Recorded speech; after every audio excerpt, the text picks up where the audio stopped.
They laughed at her scars, until the black SUVs rolled up and a CIA director walked in asking for her by name. What happened next inside that hospital changed everything. The fluorescent lights of Johns Hopkins didn't forgive anybody, and they sure didn't forgive Katherine Hayes. Every buzzing white tube overhead lit up her skin like a spotlight she never asked for.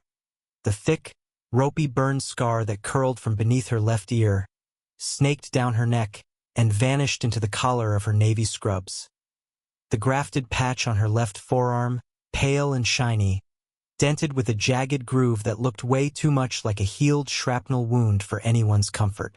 Katherine was 32, sharp as a tack, and she moved through the ICU with a quiet, no-nonsense grace that should have told everybody she knew exactly what she was doing. But nobody was looking at her skill. They were only looking at her skin. "I'm just saying, it's unsettling for the patients," Jessica Reynolds murmured in the break room, sipping her latte like she was on a daytime talk show instead of a hospital floor. Jessica was the senior charge nurse, perfect highlights, flawless makeup, the whole package, looking more like a TV doctor than an actual one. People wake up from surgery already scared out of their minds. The last thing they need is someone who looks like that leaning over them. Brenda, the junior nurse who trailed Jessica around like a shadow, snickered right on cue. "Did you see bed 6? Dude actually flinched when she came near his 4. I heard Dr. Abbott wants her bumped to nights. Less traffic, less drama." Katherine was standing just outside that door with a stack of charts in her hands, and she heard every single word. Her face didn't move. Only her jaw tightened for half a second, right along the scar line, and then it was gone. She'd survived things that made hospital gossip feel like a mosquito bite. She pushed the door open. The hinges squeaked. The whole room went dead silent, the kind of silence that's louder than screaming. Jessica suddenly got real interested in her manicure. Brenda found something fascinating about the floor tiles. "Bed 6 potassium is dropping," Katherine said, flat and even, setting the chart down right in front of Jessica. "I already called it in to pharmacy, but you'll need to sign off on the monitor since you're charge nurse." Jessica's cheeks flushed red. "I was just about to check on him, Katherine. You don't need to micromanage me. Just keeping the patient alive," Katherine replied, and walked back out into the chaos of the ward like the conversation had never happened. That was life for weeks.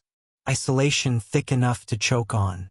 Katherine ate lunch alone on the roof, staring out at the Baltimore skyline, taking every case nobody else wanted, the violent trauma cases, the infectious ones, the terminal patients who just needed a hand to hold while the clock ran out. She never complained, never once asked for backup. And the rumors about her spread like a bad infection through the hospital grapevine. Some staff whispered she'd been drunk behind the wheel in some horrific crash, that the scars were basically a guilt tattoo. Others swore it was a domestic thing gone sideways. Brenda even claimed her cousin in HR said Katherine's background check came back heavily redacted. Cue wild theories about meth labs and secret pasts. Katherine never corrected a single one of them. She let them talk. Let them build their little stories in the dark, because the truth was locked up somewhere way above their pay grade. It all came to a head on a rainy Tuesday when everything went sideways at once. Dr. Samuel Abbott, a man with a short fuse and an ego the size of Maryland, was running a code on a 30-year-old motorcycle wreck.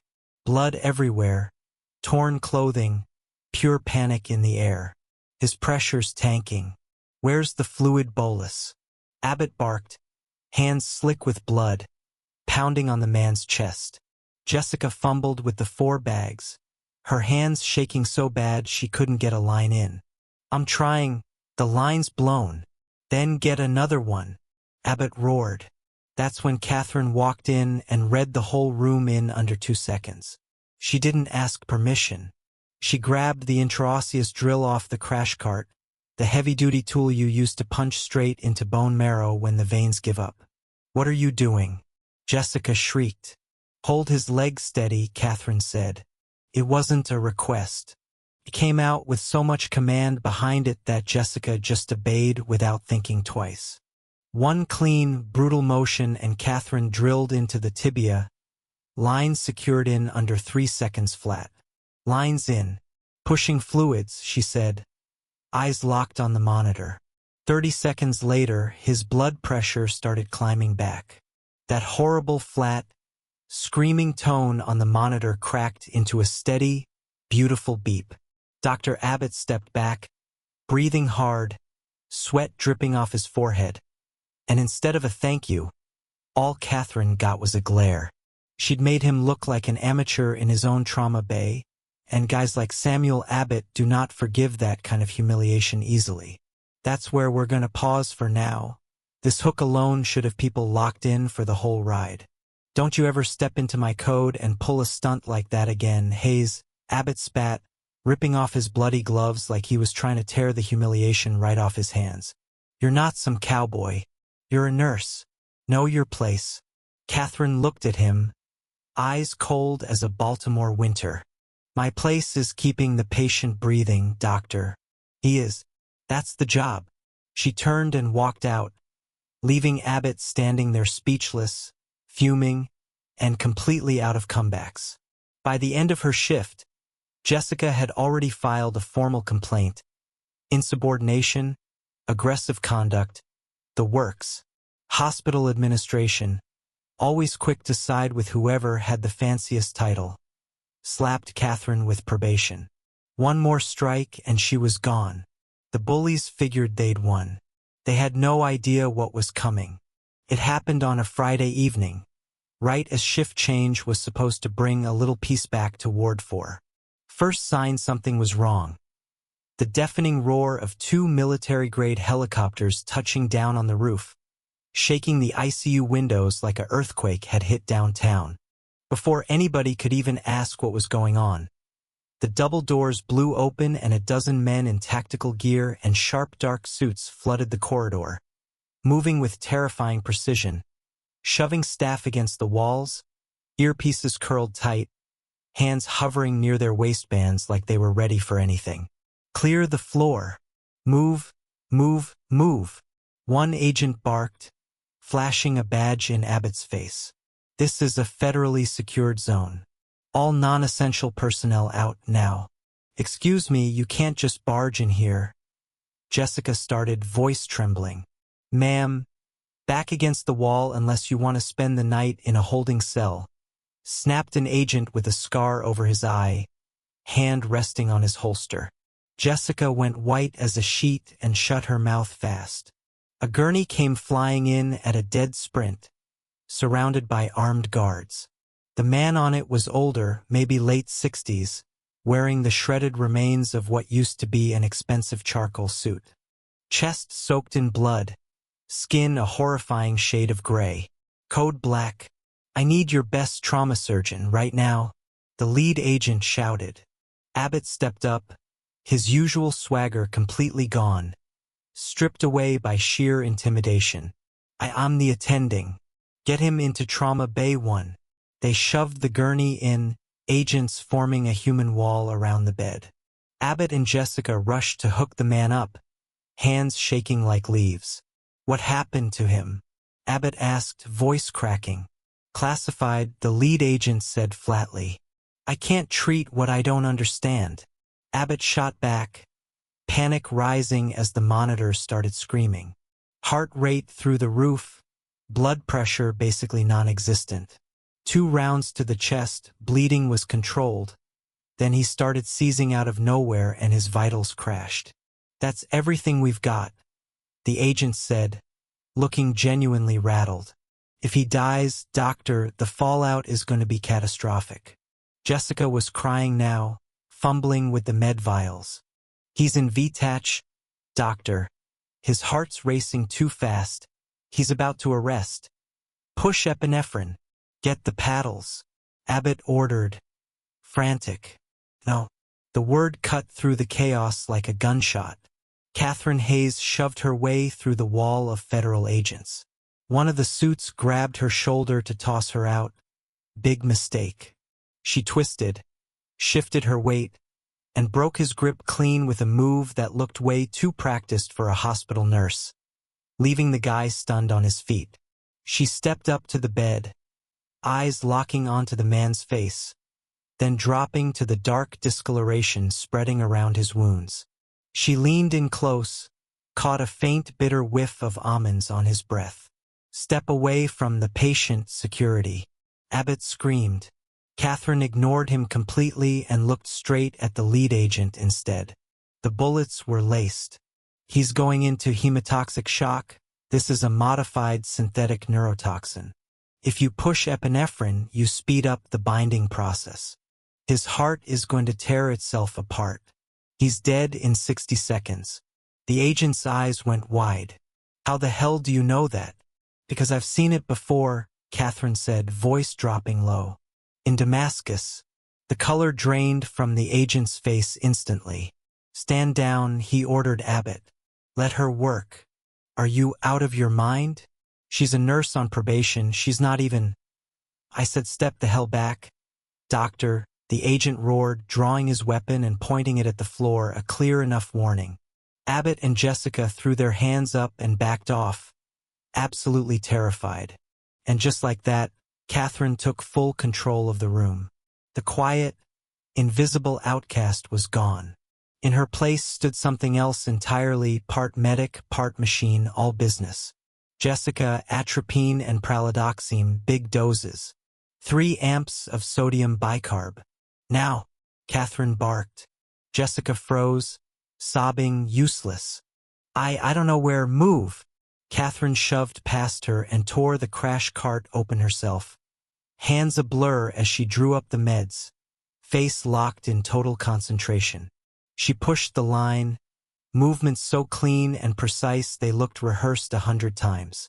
Come on, stay with me, she muttered under her breath to the dying man.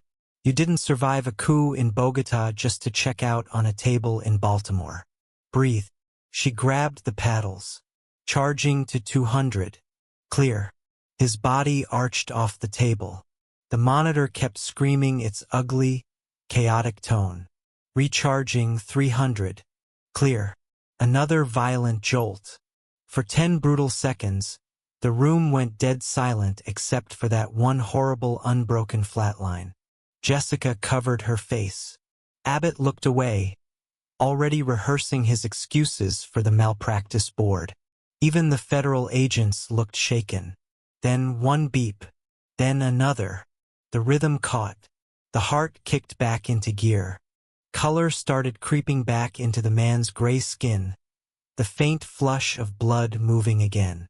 Katherine let out a slow breath, set the paddles down, and wiped a bead of sweat off her brow, hands steady as ever. He's stabilized, she said quietly, stepping back. The toxin's neutralizing, but he needs a filtration bypass immediately. Get him to surgery. The room was dead silent.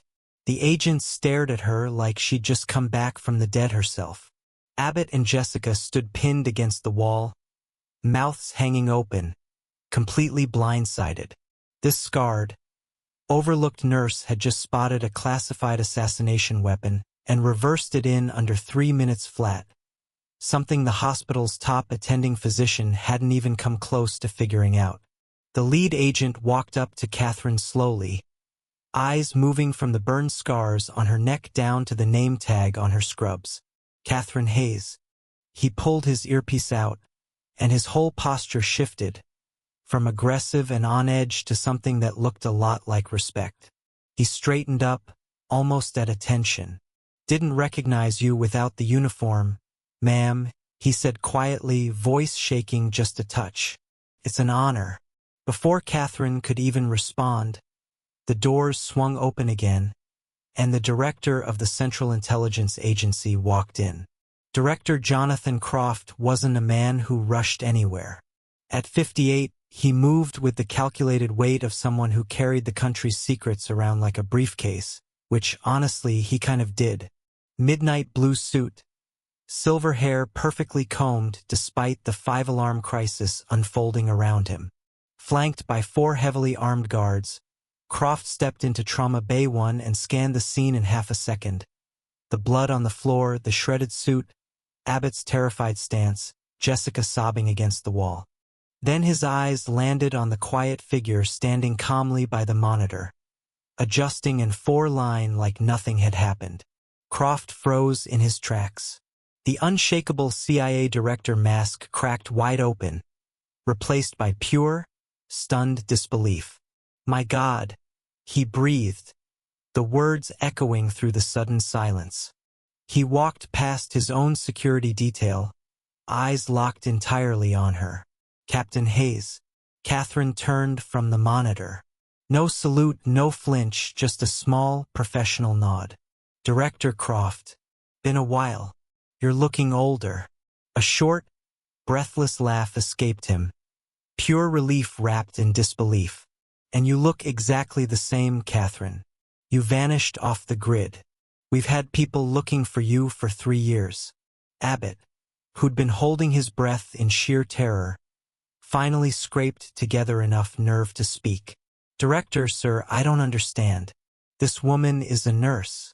She's on disciplinary probation for insubordination. She just took down a federal agent and injected an unauthorized cocktail into a classified patient without my sign-off. Do you even realize?" Croft turned his head slow, and the look he gave Abbott could have frozen the Chesapeake solid. "A nurse on probation," Croft repeated, voice low and dangerous. He glanced at Jessica, pale and trembling, then back at Abbott. "You put the most decorated medical operative in the history of the Special Activities Center on probation. For insubordination." "Special Activities," Jessica whispered, voice cracking. Even people outside the intelligence world knew that name. The CIA's most secretive paramilitary division, the tip of the spear, the ghosts who went where the military legally couldn't set foot. "Let me educate you both," Croft snapped, stepping toward Abbott, forcing the surgeon back against the glass. "This woman is Captain Katherine Hayes, former Joint Special Operations Command, handpicked into the agency's elite ground branch. 3 years ago in Damascus, a high-value extraction went sideways fast. Our safe house got hit by insurgents carrying chemical weapons and thermobaric explosives. The agents in the room shifted, eyes dropping in quiet reverence. Everyone at Langley knew the legend of Damascus. A thermobaric blast tore through the surgical room where Captain Hayes was stabilizing a critical asset. Croft continued, voice thick with emotion now. She didn't run. She threw her own body over that table, shielding the asset and 2 of my wounded men from the blast wave and the chemical fallout. That explosion melted her gear straight into her skin, burned the flesh clean off her neck and arm. Injuries that would have killed 3 grown men easy. And after all that, skin peeling off her own bones, she picked up a rifle, secured the perimeter, and kept all 3 of those men breathing for 6 hours straight until the extraction team finally arrived. Jessica let out a strangled gasp, hand flying to her mouth, staring at the scars she'd once called unsettling. The same scars she'd mocked in the break room like they were something monstrous. Shame hit her like a freight train. She looked like she might actually be sick right there on the spot. Abbott had nothing left to say. His jaw just worked silently as he stared at the quiet woman he'd spent weeks tearing down. Croft stepped closer to the bed, looking down at the now stable form of the man Katherine had just pulled back from the edge. The man on this table, Croft said softly, is William Harrison, our top diplomatic intelligence asset. The very same man Captain Hayes shielded in Damascus.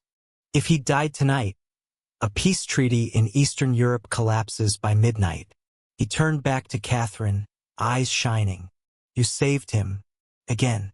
The neurotoxin was a modified sarin cyanide hybrid, sir, Katherine reported, snapping back into clean, clinical precision like she was briefing a commanding officer. Delivery via subdermal dispersal round.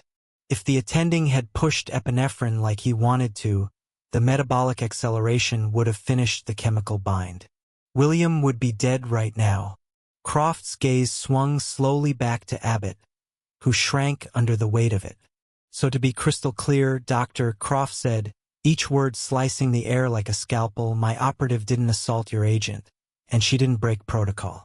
She bypassed an incompetent superior to stop the accidental assassination of a United States asset. Am I missing anything? Agent Miller, the very man Katherine had disarmed earlier, snapped to attention. Sir, remove Dr. Abbott from this bay. Detain him for a full counterintelligence sweep. A mistake this size, we need to rule out whether he was trying to kill my asset on purpose. Wait. No, I'm the chief of trauma. You can't do this. Abbott shrieked as two agents grabbed his arms and hauled him out, his protests fading down the hallway until they disappeared completely. Jessica stood alone now, shaking like a leaf caught in a hurricane, eyes pleading with Katherine, mascara running down her cheeks. Captain Hayes, Croft said, ignoring the sobbing charge nurse entirely, we're moving William to the secure surgical suite on 7. My medical team lands in 10 minutes. Until they arrive, you're acting chief medical officer of this wing. Whatever you need, my men get it for you. Whoever gets in your way, my men remove them. Katherine looked at Jessica. The room held its breath. Katherine could have ended her right there. One word, and Jessica would have been detained, fired, blacklisted from ever holding a nursing license again. Jessica, Katherine said, voice eerily calm. I'm so sorry, Jessica sobbed, breaking down completely. Katherine, please, I didn't know. Stop crying. You're a trauma nurse. Act like one, Katherine said, and there wasn't any cruelty in it, just the flat, absolute expectation of someone used to giving orders and having them followed. Go to the blood bank. I need 6 units of O-negative, 4 units of fresh frozen plasma, 2 units of platelets. Run. Jessica nearly collapsed with relief. Yes, right away, Captain. Katherine. Right away. She sprinted out, desperate to be useful, desperate to outrun the guilt chewing her up from the inside. The next 8 hours were a masterclass in controlled chaos.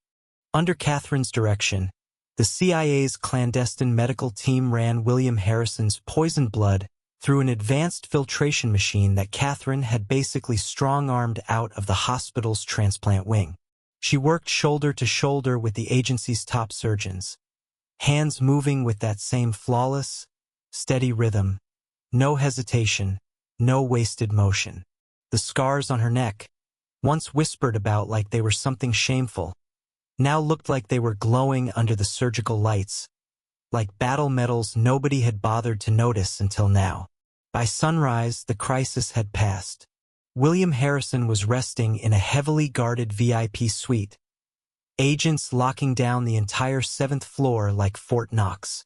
Meanwhile, down in the administrative offices, a very different kind of reckoning was underway. Robert Sinclair, the hospital's CEO, sat behind his big mahogany desk sweating bullets.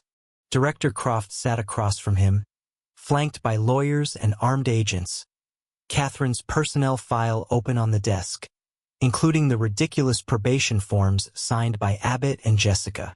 I'm completely appalled, Director, Sinclair stammered, dabbing his forehead with a silk handkerchief. I promise you, this hospital does not tolerate workplace bullying or the mistreatment of our staff. If you'd known who she was, you'd have treated her with the respect she deserved.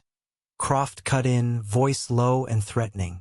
But the real measure of your staff's character, Mr. Sinclair, is exactly how they treated her when they thought she was just a scarred, defenseless outcast nobody would miss. Sinclair swallowed hard. Dr. Abbott's been terminated, effective immediately. His license is under full review. Nurse Reynolds is demoted, placed on administrative leave pending a behavioral review. We'd like to offer Captain Hayes the position of head floor supervisor, with a significant raise. You'll offer her whatever she wants. Croft corrected coldly. And you'll make sure her environment is free of the pathetic high school politics that nearly cost an American hero her life. Upstairs, morning light spilled through the ICU break room windows. Katherine sat alone at the little table, sipping black coffee, muscles aching, the phantom pain in her grafted skin flaring up the way it always did after an adrenaline spike like that one.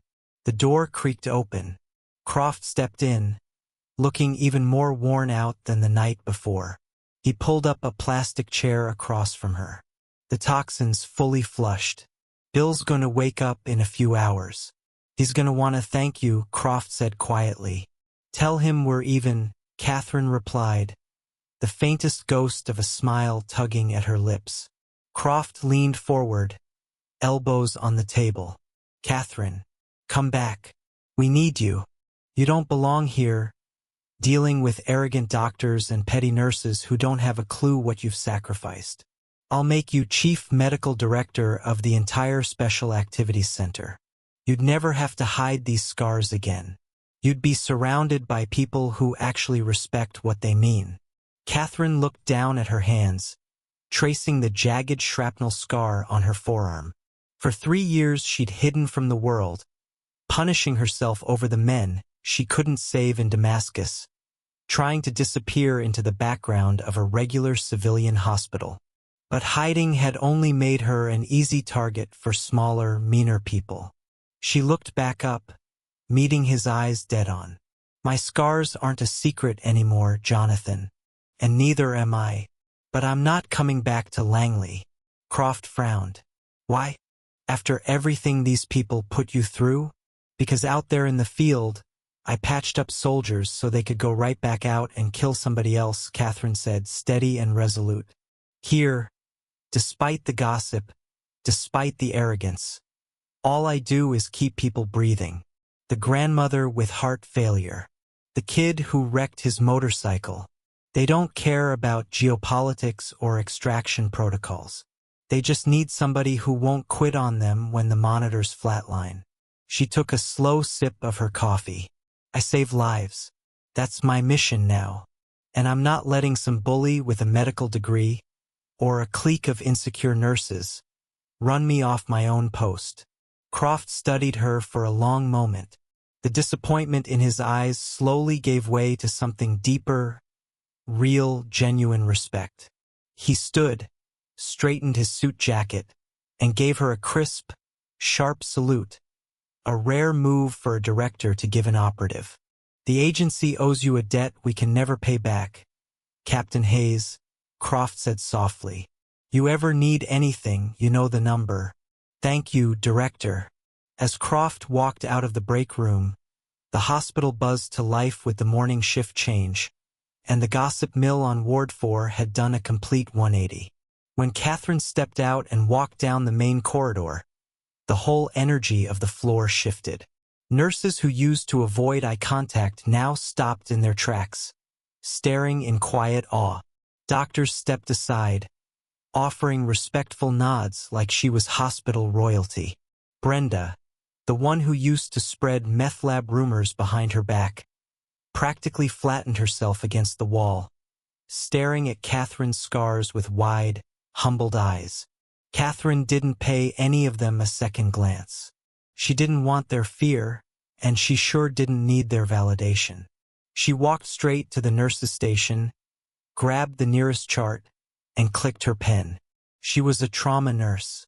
She had a job to do, and nobody was ever going to mock her scars again.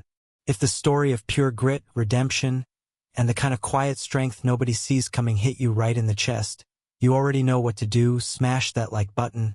Share it with someone who needs a reminder that heroes don't always look the way you expect. And hit subscribe for more true stories like this one.